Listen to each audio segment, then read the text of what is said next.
स्वागत है आप सभी लोगों का आपके अपने YouTube channel IAS geography Bhabha पर, जहां पर हम लोग आप लोगों को पता है कि भूगोल विषय के महत्वपूर्ण टॉपिक पर चर्चा कर रहे हैं। और यह चर्चा हम लोगों की जो चल रही है, यह चल रही है आगामी होने वाली राज्य लोक सेवा आयोग की परीक्षाओं से संबंधित, चाहे वो उत्तर प्रदेश हो, चाहे वो बिहार हो, चाहे वो मध्य प्रदेश हो, चाहे राजस्थान हो, चाहे वो उत्तराखंड हो।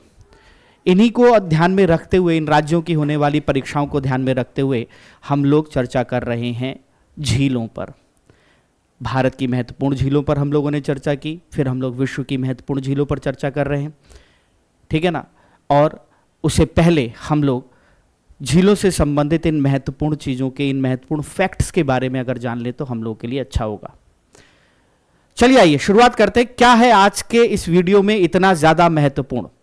देखिए, आप लोगों को मैं सिंपल सा बता दूं, जो लोग भी नए हैं उन्होंने अगर पिछला वीडियो नहीं देखा है तो वो ध्यान से देख लीजिए। और यहाँ पर चीखने चिल्लाकर पढ़ाने की प्रवृत्ति नहीं होगी, क्योंकि आप लोग सिविल यानी कहा जाए कि लोक सेवा आयोग की परीक्षाओं में भर्ती के लिए आप लोग परीक्षा देने के लिए अपनी तैयारी कर रहे हैं। और यहाँ पर चीखने चिल्लाने जैसा कोई भी काम नहीं होगा, क्योंकि इस परीक्षा में इस प्रकार की कोई भी चीज़ की जरूरत नहीं होती है, ठीक है। तो चलिए आइए जरा झीलों से संबंधित महत्वपूर्ण टॉपिक पर बात करते हैं। क्या क्या हम लोग जाने, झीलों से आशय क्या होता है? सबसे पहले, झीलें ऐसी सतही जल क्षेत्र होते हैं जो चारों ओर से स्थल भाग से घिरे हुए होते हैं। ऐसे यानी सतह पर मौजूद ऐसे जलीय क्षेत्र जो चारों ओर स्थल भाग से घिरे होते हैं, ये या तो किसी नदी का उद्गम स्रोत होते हैं या फिर नदियां अपना जल इनमें विसर्जित करती हैं, अर्थात नदियों से यह जल प्राप्त करते हैं। झील की जब हम लोग बात करते हैं तो झीलों के कई प्रकार आते हैं, जैसे ताजे पानी की झील, लवणीय झील, प्राकृतिक झील, मानव निर्मित झील, गोखुर झील, क्रेटर झील, प्लाया झील, ठीक है ना, और आपका ग्लेशियल झील, ठीक है ना, हिमनद झील, यह सब झीलों के प्रकार के अंतर्गत ही आते हैं। अब चूंकि राज्य लोक सेवा आयोग में इस प्रकार के प्रश्नों पर कोई बात नहीं होती है, तो हम लोग सीधे झीलों से संबंधित महत्वपूर्ण फैक्ट्स पर चर्चा कर लेते हैं। आइए, अगर आप लोग ध्यान से देखेंगे तो आपको दिखाई देगा, सबसे पहले मैंने बात की है जल आयतन की दृष्टि से विश्व की सबसे बड़ी झीलें कौन कौन सी हैं। किसकी दृष्टि से? जल आयतन की दृष्टि से। तो जल आयतन की दृष्टि से विश्व की सबसे बड़ी झील कैस्पियन सागर, उसके बाद बेकाल झील रूस में है, आपको पता ही है। कैस्पियन सागर के बारे में आप लोगों को पता ही है कि यह झील, यह जो सागर है, यह आपको दिखाई देगा एशिया और यूरोप के मध्य सीमा रेखा पर अवस्थित, ठीक है ना। यूराल पर्वत, यूराल नदी अपना जल विसर्जित करते हुए दिखाई देंगे। बेकाल रूस में आपको दिखाई देता है। टंगानाइका झील अफ्रीका महाद्वीप में दिखाई देती है। और इससे छोटी अमेरिका की, उत्तरी अमेरिका की सुपीरियर झील, जिसका आगे हम लोग अध्ययन करेंगे। और फिर अफ्रीका महाद्वीप की ही मलावी झील। यह जल आयतन की दृष्टि से विश्व की 5 सबसे बड़ी झीलें हैं। अब अगर कैस्पियन सागर ऑप्शन में नहीं होता है तो बेकाल सागर आप लोग लगाएंगे, चूंकि कैस्पियन सागर जो है इसको कई भूगोलवेत्ता झील के रूप में चिन्हित करते हैं, झील मानते हैं इसे, ठीक है। अब अगर हम लोग बात करें क्षेत्रफल की दृष्टि से विश्व की सबसे बड़ी झीलें कौन कौन सी हैं, तो कैस्पियन सागर ना केवल जल आयतन बल्कि क्षेत्रफल की दृष्टि से भी विश्व की सबसे बड़ी झील है। इसके बाद सेकंड नंबर पर अमेरिका की सुपीरियर, फिर हम लोगों को दिखाई देगी विक्टोरिया अफ्रीका की, फिर हमें अमेरिका की दिखाई देगी ह्यूरॉन झील, जिसको हम लोग कनाडा वाले में अध्ययन करेंगे।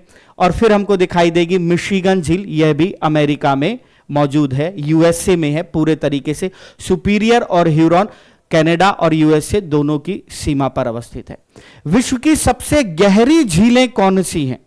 तो विश्व की सबसे गहरी झील की बात करें तो सबसे पहले है बेकाल झील। ये सब क्वेश्चन पूछता है। सेकंड नंबर बेकाल कहां है? रूस में। फिर कौन सी है? टंगानाइका झील अफ्रीका में। फिर कैस्पियन सागर, अभी बताया मैंने आप लोगों को, यूरोप और एशिया की सीमा पर अवस्थित। फिर देखेंगे तो वोस्टोक सागर, और फिर ओ हिंगस, ये आपको दक्षिण अमेरिका में दिखाई देगी। ओ मार्टिन भी बोलते हैं इसे। तो यह 5वीं सबसे बड़ी गहरी झील है विश्व की। आइए नेक्स्ट झील पर बात करते हैं फैक्ट्स को लेकर। आयतन की दृष्टि से महाद्वीप की सबसे बड़ी झीलें कौन सी हैं? तो अफ्रीका महाद्वीप की सबसे बड़ी झील आयतन की दृष्टि से टंगानाइका झील है। एशिया महाद्वीप की आयतन की दृष्टि से सबसे बड़ी झील बेकाल झील है। यूरोप महाद्वीप की आयतन की दृष्टि से सबसे बड़ी झील लडोगा झील है। उत्तरी अमेरिका की आयतन की दृष्टि से सबसे बड़ी झील सुपीरियर झील है। ऐसे ही गहराई की दृष्टि से इन महाद्वीपों की सबसे गहरी झील कौन सी है? तो अफ्रीका की टंगानाइका झील ना केवल आयतन की दृष्टि से बल्कि गहराई की दृष्टि से भी अफ्रीका महाद्वीप की सबसे गहरी झील है। एशिया महाद्वीप की सबसे गहरी झील बेकाल झील रूस में। यूरोप महाद्वीप की होरनिंद लसवातनेत झील है। उत्तरी अमेरिका की अगर हम लोग बात करें तो ग्रेट स्लेव झील है, ग्रेट स्लेव झील है, जिसका हम लोग कनाडा में अध्ययन करेंगे। आपको दिखाई देगा कनाडा में है ये ग्रेट स्लेव, ठीक है ना। दक्षिण अमेरिका महाद्वीप की सबसे बड़ी सबसे गहरी झील की बात करें तो ओ हिंगिस या ओ मार्टिन्स है। नेक्स्ट अगर हम लोग इस पे फैक्ट पर बात करें तो क्षेत्रफल की दृष्टि से किन किन महाद्वीपों की कौन सी सबसे बड़ी झीलें हैं? तो अफ्रीका महाद्वीप की क्षेत्रफल की दृष्टि से सबसे बड़ी झील है विक्टोरिया झील। एशिया महाद्वीप की क्षेत्रफल की दृष्टि से सबसे बड़ी झील है कैस्पियन सागर। हालांकि यह यूरोप और एशिया दोनों में साझा करती है। अगर यह नहीं होगा ऑप्शन में तो फिर होगा बैकाल झील। यूरोप महाद्वीप की सबसे बड़ी क्षेत्रफल की दृष्टि से झील है लडोगा। उत्तरी अमेरिका महाद्वीप की क्षेत्रफल की दृष्टि से सबसे बड़ी झील है सुपीरियर झील, जो कि विश्व की सबसे बड़ी ताजे पानी की झील भी है अगर कैस्पियन सागर को ना गिना जाए झील के रूप में। तो दक्षिण अमेरिका महाद्वीप की सबसे बड़ी क्षेत्रफल की दृष्टि से सबसे बड़ी झील जो है वह टीटीकाका झील है और यह विश्व की सबसे अधिक ऊंचाई पर अवस्थित नौकागम्य झील भी है, ठीक है ना। नेविगेशन जो है लेक के रूप में भी है, ये विश्व की सबसे अधिक ऊंचाई पर अवस्थित। तो यह झीलों का अध्ययन करने से पहले, चाहे वो भारत की झील हो, चाहे वह जो है आपके अन्य महाद्वीपों की या विश्व की झील हो, उनके अध्ययन से पहले यह कुछ महत्वपूर्ण फैक्ट्स थे जो आपके राज्य लोक सेवा आयोग की परीक्षा में बहुत ही काम आएंगे। इनको ध्यान में रखिएगा।